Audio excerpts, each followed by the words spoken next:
मृत्यु के पश्चात प्राणी को धर्मराज के दरबार में ले जाया जाता है।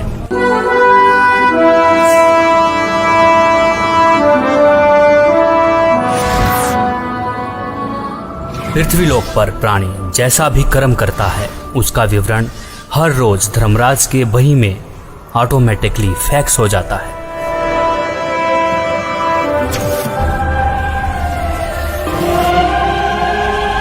जहां धर्मराज हर प्राणी का लेखा जोखा करते हैं। इसीलिए धर्मराज को 21 ब्रह्मांड का न्यायाधीश भी कहा जाता है। जीवात्मा को पेश किया जाए।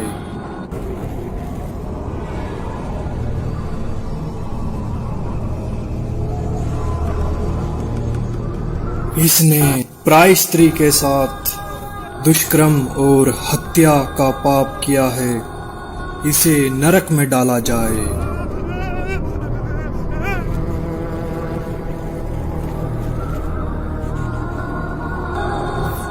जो भ्रष्टाचार, चोरी, मदिरापान, नशा आदि करते थे,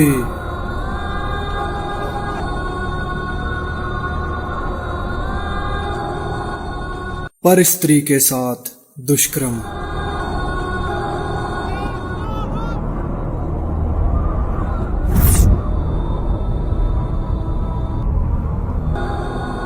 पर पुरुष के साथ नाजायज संबंध और धोखाधड़ी।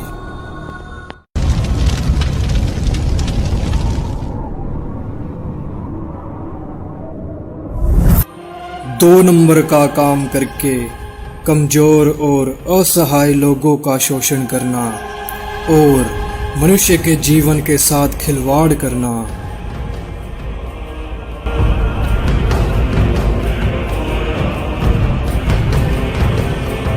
शास्त्र अनुकूल भक्ति न करके शास्त्र के विरुद्ध भक्ति करते रहे। कोई तत्वदर्शी संत को गुरु न बनाया।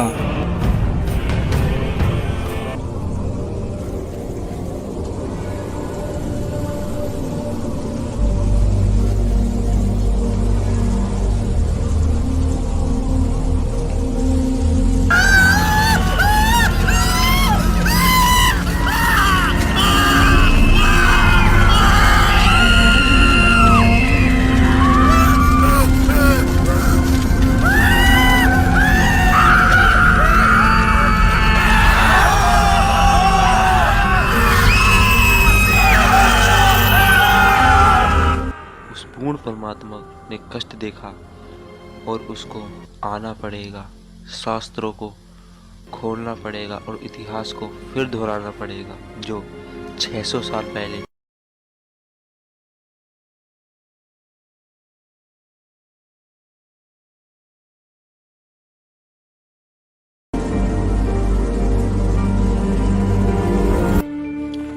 सबकी मदद करने वाला, सतभक्ति की सही राह बताने वाला,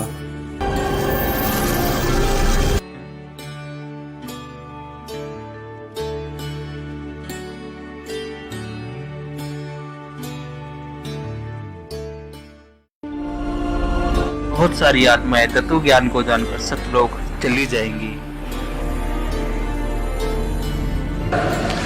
तेरे कोटी में झांक सुरता तो हे पति बुलावे है, इस मोह ममता के जाल में तने काल फसावे है। अपने पति को भूल बावड़ी बैठी आराम संगर के, काम क्रोध मोह लोभ मस्करे रिये जारा के। अपने पति को भूल बावड़ी बैठी आराम संगर के, काम क्रोध मोह लोभ मस्करे रहिए जारा ते डर के। मात पिता संतान संपत्ति में तू तो उलझ गई घर के, मिलना चाहे पति अपने ते बांधे कफन सिर के। उस पूर्ण परमात्मा की भक्ति करने के पश्चात यह आत्मा उस जगह चली जाएगी जहाँ की हर वस्तु कभी खराब नहीं हो सकती और वहाँ पर हमेशा कभी बुढ़ापा कभी नहीं आता, हमेशा युवा शरीर रहता है।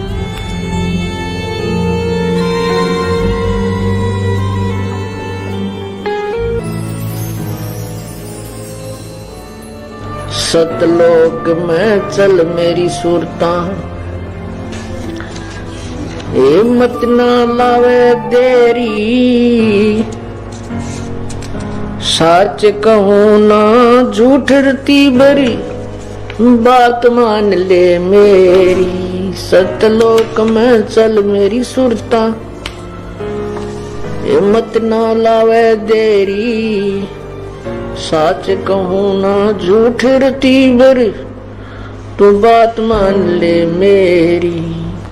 कहते हैं मन मान सरोवर नान रे, जल के जंतु रे जल माही, आठों बखत बिहान रे, आठों बखत बिहान रे।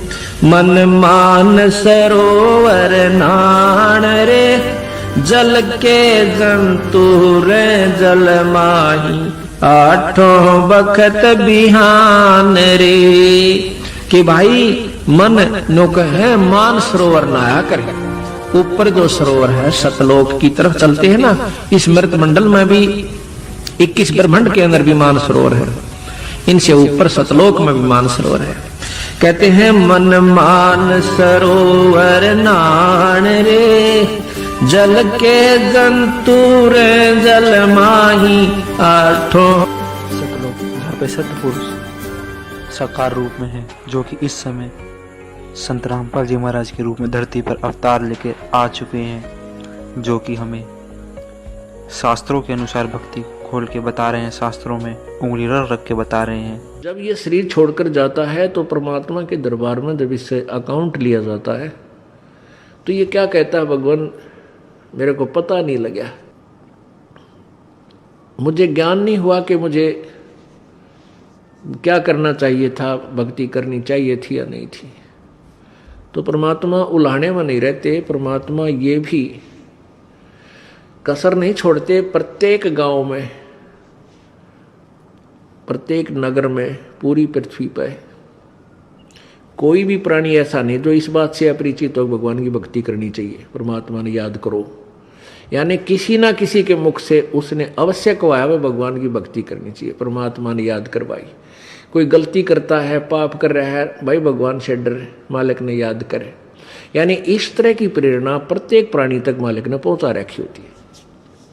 फिर दूसरा ये होता है, जैसे आप जी गए हुए हो, आप प्रत्येक भाई को, बहन को, मित्र को, सहेली को, कोई रिलेटिव है, संबंधी, उनसे अवश्य ये चर्चा करते हो कि भगवान की भक्ति करो और भक्ति का मार्ग ये है, वो भक्ति का साधना ठीक नहीं है।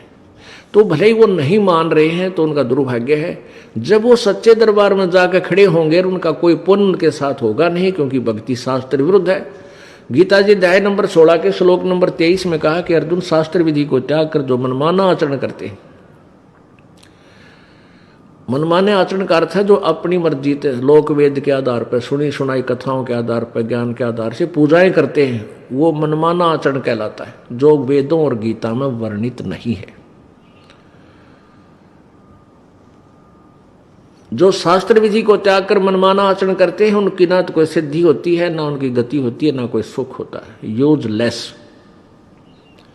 तो जो साधना आप कर रहे थे वो तो उनके पास साथ भक्ति धन हुआ नहीं और पापों की गठड़ी बंध गई पूरी। पाप बहुत इकट्ठे कर लिए, क्योंकि पाप तो दिन में बिना गिनती के होते हैं और पुण्य करने के लिए विशेष व्यवस्था करनी पड़ती है, गुरु बनाना पड़े। फिर जैसे गुरु जी बताओ वैसे साधना, पूर्ण गुरु, नकली गुरुओं से पूजा नहीं, ना उनकी कोई द्वारा बताएगी साधना से लाभ होने वाला। तो ऐसे पूरा गुरु मिले, फिर आप सच्ची लगन से, सच्चे तरीके से लगे, तब पुण्य बने। तो पुण्य तक कोई उनका बना नहीं, पाप की गठड़ी बंद गई। फिर वहां जा खड़ा हुआ धर्मराज के दरबार में। अब वहां ये एक बहाना बनाता है कि भगवान मुझे किसी ने बताया कोई नहीं, भक्ति कर ले, तब इसका फिल्म चलाता है परमात्मा। ये सब आप जो भी बातें जिसके साथ कर रहे हो, वैसे कोई गुप्त का गलती कर रहा है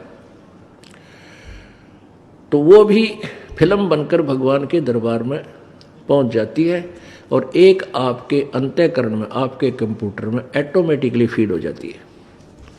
तो जब ये वहां खड़ा होकर ये झूठ बोलता है, बहाना बनाता है, तो परमात्मा इसके कंप्यूटर से जो भगवान के दरबार में इसके नंबर का है ऑन कर देता कि ले देख, ये भक्त तुझे क्या कह रहा है, ये बहन तुझे क्या कह रही है कि भक्ति कर ले, तू क्या कह रहा है, फिर देखेंगे किसने देखा है। ईब के भक्ति करने का टाइम से, बुढ़ा होकर भक्ति करूंगा। और भक्ति तने करी नहीं, बकवाद करता रहा।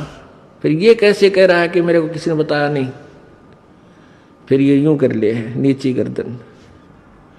भगवान गलती बन गई बन गदा। अब गलती की सजा दूं मैं, मेरे पास और कोई विकल्प नहीं। जैसी तू करेगा वैसा फल दे दूंगा। तेरा पुण्य होता तो स्वर्ग भेज दूं, हो देवता बना दूं, पुण्य नहीं है तो बन गदा।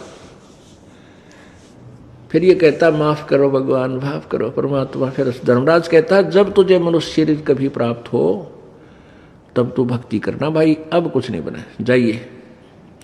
तो जब ये माँ के गर्भ में वहां से जब ये मानव शरीर प्राप्त करके चलता है, वहां के जो देव पुरुष हैं वो भी कहते हैं इस आत्मा को कि भाई तेरा दाव लग गया, और ये मनुष्य शरीर बार बार नहीं मिलता, पूरे संत की तलाश करिए। देवता भी पछता रहे हैं कि हमने तो गलती कर दी, हमें भी संत पूरा नहीं मिला, हमारी भी जन्म मृत्यु होगी, और कभी मनुष्य शरीर मिलेगा तो पूरे संत ने ढूंढाएंगे भाई। इन अधूरे संतों के आधार पर हमने भक्ति कर ली, हम पार नहीं हो पाए, हम फिर जन्म मृत्यु में। तो आने वाले मानव शरीर प्राप्त करने वाले को प्रत्येक नेक सलाह देते हैं कि तेरा दाव लग गया भाई, भक्ति करिए, बकवाद मत करना। तो वहां तो ये बिल्कुल पक्का होका हुआ है, माँ के गर्भ तक इसको याद रहता है। बाहर आते ही फिर ये 3 गुणों के प्रभाव से ये भूल जाता है।